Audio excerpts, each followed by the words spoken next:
Hello et bienvenue dans cette deuxième partie de commission d'illustration. Si tu as raté la première, tu auras le lien dans la description qui donne principalement des conseils pour encadrer tes clients avant de débuter la commande. Et comme promis, aujourd'hui on va s'attaquer au déroulement concret de Serateran, une commission réelle réalisée et documentée au cours des derniers mois. Pour l'auteur Claude Pfeiffer, auteur indépendant de science-fiction pour qui je crée les visuels des personnages qui décorent les pages intérieures de ses livres. Vu que le métier d'artiste semble parfois abstrait, j'espère que ces coulisses réelles pourront vraiment t'inspirer et te montrer plus concrètement à quoi peut ressembler une commission d'illustration et en fait quel est le travail réel d'une illustratrice indépendante. Et si tu es nouveau, ravi de te voir ici où on avance de l'art au business toutes les semaines. Pense à t'abonner et à liker la vidéo si tu souhaites t'épanouir dans ta passion tout en étant soutenu avec plein de conseils d'artistes. C'est gratuit et ça me motive énormément justement pour continuer. Bref, allons-y.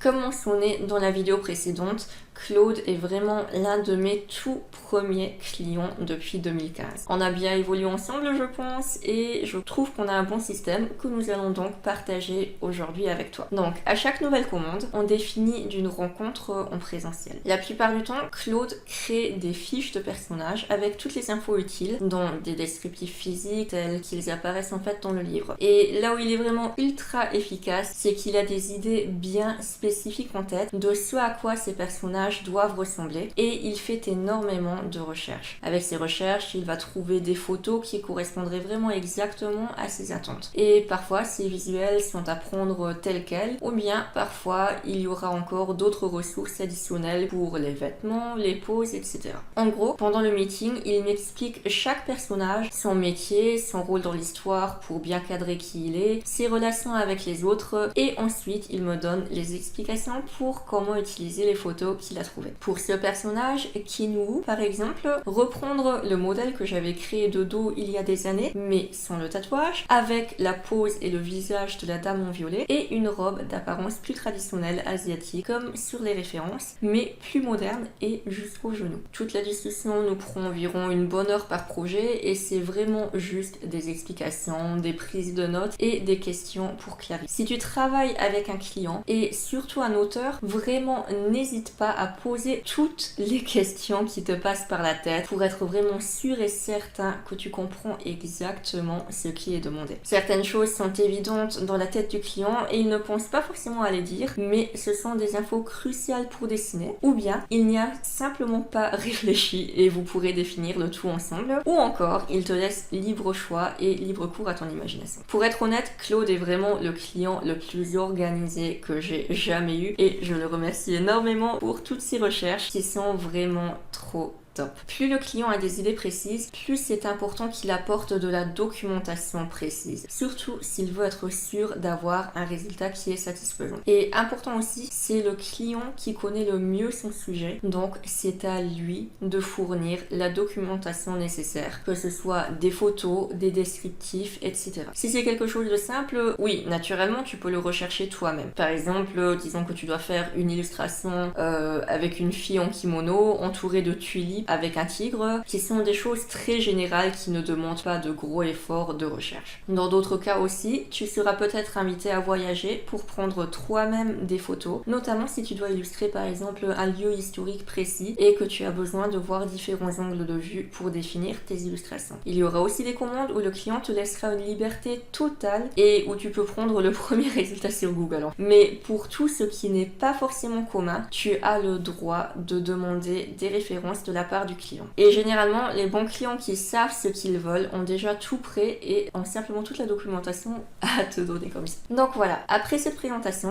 je rentre à la maison, j'envoie le devis, il paye la compte et la commande peut commencer. À titre d'info, avec Claude, nous n'avons pas de contrat parce qu'on avait délimité les conditions à l'oral il y a 6 ans et qu'on s'est fait confiance et le devis est toujours ultra rapide avec les mêmes tarifs parce que en fait c'est toujours exactement le même travail. Mais entre temps, je suis devenue adulte, je ne fais plus confiance aux gens, j'ai eu des expériences bizarres. Donc si c'était un nouveau client, en fin de meeting, je le préviendrai que je réfléchis à son projet et que je reviendrai vers lui avec le devis et le contrat dans les 24 ou 48 heures. Ça me permet vraiment d'estimer le tout à tête reposée, sans émotion, et le client sait qu'il doit un peu patienter, mais que je ne l'oublie pas. Et cela étant fait, passons au dessin.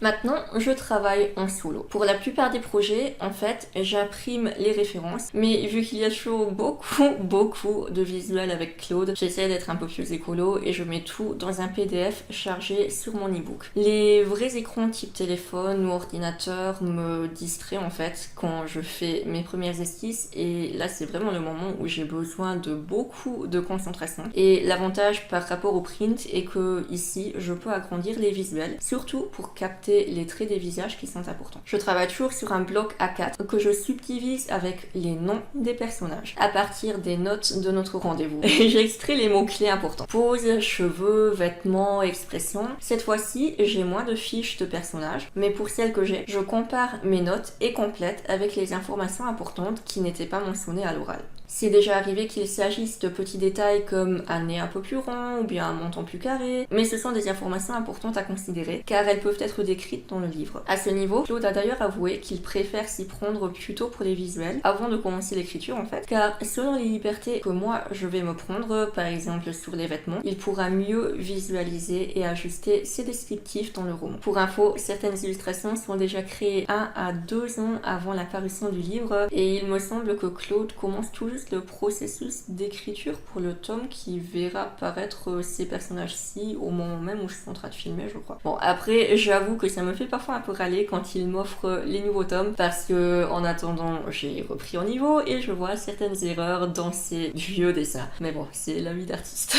Donc, maintenant, j'ai mon bloc avec toutes les informations du premier coup d'œil et en dessous, je peux commencer à créer les visuels. Donc, je me base sur les photos et je les ajuste avec les mots-clés. Étant donné que je suis nulle en portrait réaliste et que je n'arrive pas du tout à reproduire des visages tels quels et qu'ils sont aussi ajustés selon les infos du roman, on évite quand même en fait de tomber dans le plagiarisme et c'est rentre plutôt dans le librement inspiré quoi.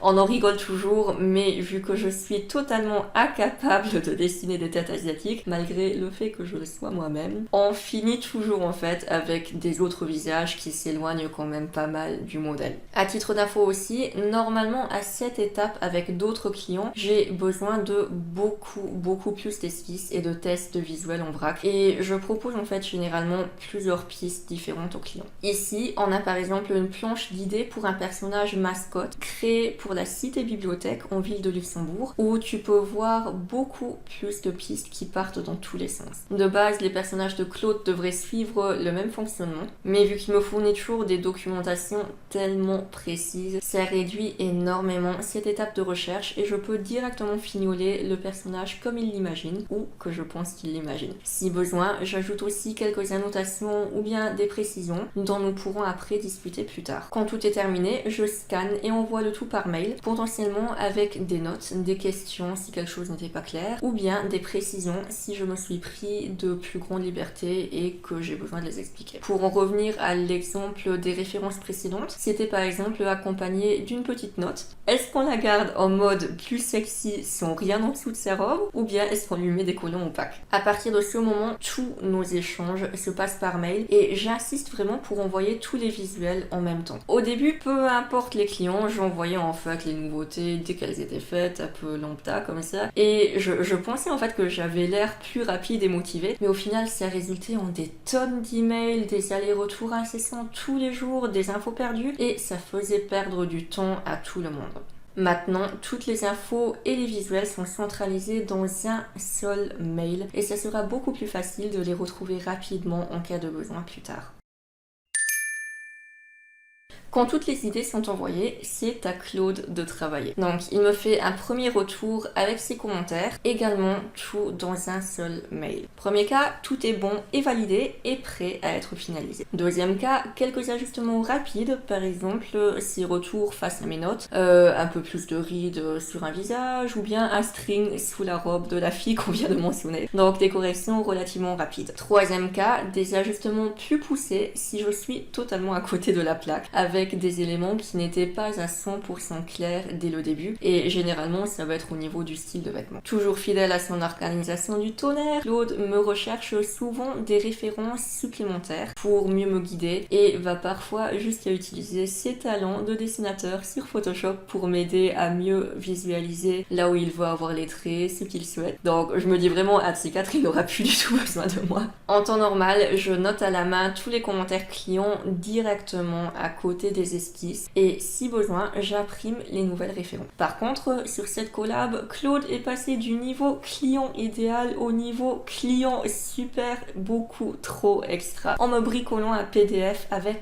toutes mes esquisses annotées bien proprement de ses commentaires. Et sérieux, ça m'a facilité encore plus le travail d'organisation. Et si des clients passent par ici, prenez note. Si vous nous rendez la tâche aussi agréable, on vous vénérera tous comme des dieux jusqu'à la fin de votre vie. Suite à ces retours, je me pose à nouveau pour reprendre mes crayonnés et j'effectue toutes les modifications demandées. Encore une fois, j'attends d'avoir tout terminé pour refaire un second mail, suite auquel Claude me dit généralement que c'est tout bon, ou bien qu'il y a encore 2-3 petits trucs à modifier, notamment pour les dessins les plus coriaces. Si tel est le cas, je rajoute un dernier mail avec une dernière correction et on est généralement d'accord à ce stade-là. Concernant les allers-retours, vraiment note dans ton devis ou contrat combien de modifications tu proposes, sinon tu risques vraiment de te retrouver avec une charge de travail énorme et une boîte mail à craquer. Mon record était une 60aine de mails sur un seul projet. Honnêtement, j'ai failli me pendre et ça ralentissait vraiment le projet à fond et le client lui-même a avoué qu'on devrait trouver un meilleur système pour les prochaines fois. Limiter les échanges et rester ferme dessus bénéficiera à tout le monde et s'il y en a plus que prévu, tu le mentionnes dans le devis et tu le factures.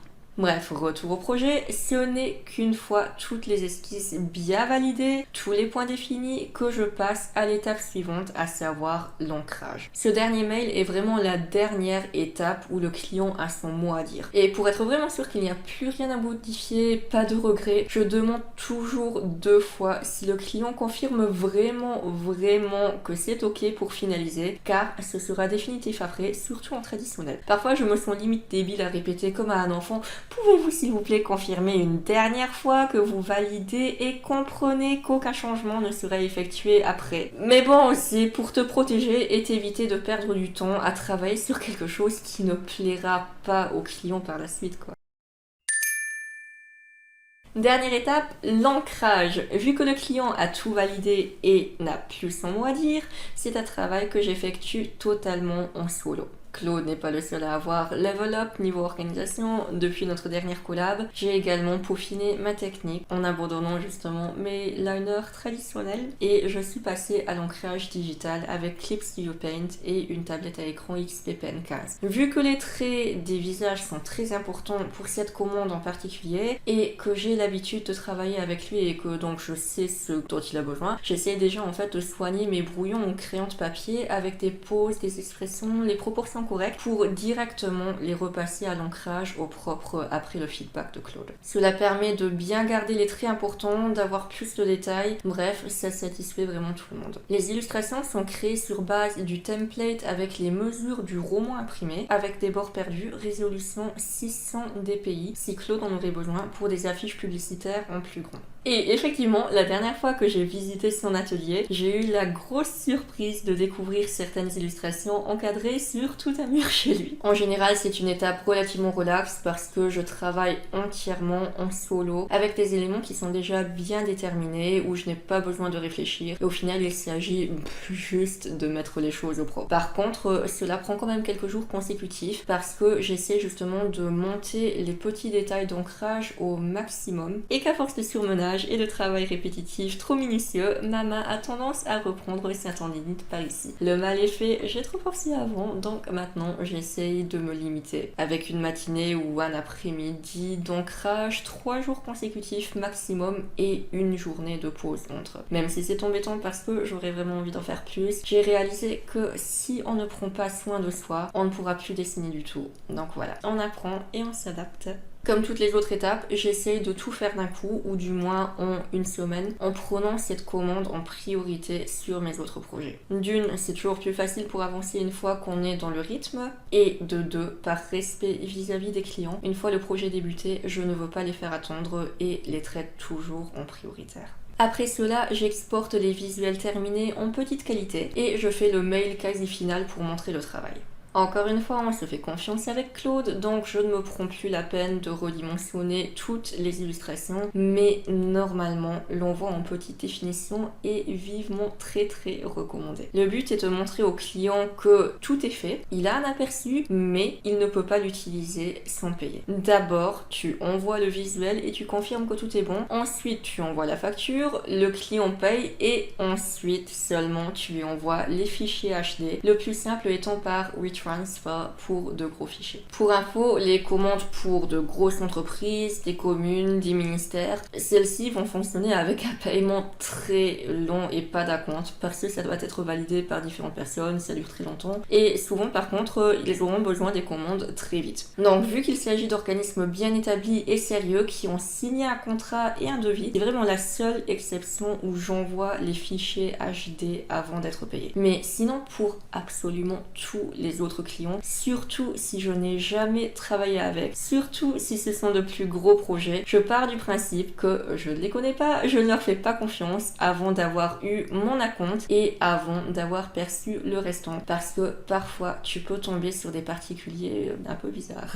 Pour clôturer une commande, c'est vraiment basique après. En gros, envoi de la facture, confirmation que tu as bien reçu le paiement et envoi des fichiers HD, merci et à la prochaine. Bon, après, je caricature, mais à ce stade, le plus important en fait, c'est que le client soit bien satisfait. Si tu veux aller plus loin, tu peux lui demander de t'écrire un petit témoignage de votre collaboration que tu pourras présenter sur ton site web afin d'avoir plus d'impact sur tes futurs prospects, comme justement on le disait dans notre vidéo sur les ventes faciles, lien dans la description. Par respect envers ton client, par contre, demande quand même quelle part de la commission tu peux montrer dans ton portfolio si c'est un plus gros projet. Tu gardes toujours les droits de présenter ton travail comme c'est écrit dans ton contrat, mais par exemple si le livre de Claude sort l'année prochaine et qu'il veut garder la surprise des illustrations jusque là, bah ce serait un peu vache de ma part en fait de poster déjà tout demain sur mon site internet. À ce propos, les clients peuvent aussi demander un ajout au contrat par exemple qui dit que tu peux et que tu as le droit effectivement de publier leurs commandes dans ton portfolio, mais sous une condition spécifique. Par exemple, ne pas publier chaque page sans exception avec le texte d'un livre pour enfants, car cela nuirait aux ventes et que les gens liraient gratuitement en ligne et donc n'achèteraient plus le livre, ou bien ne pas publier un aperçu avant le lancement officiel du projet, ce qui est tout à fait compréhensible et valable. Donc voilà pour cette vidéo spéciale commission derrière les coulisses.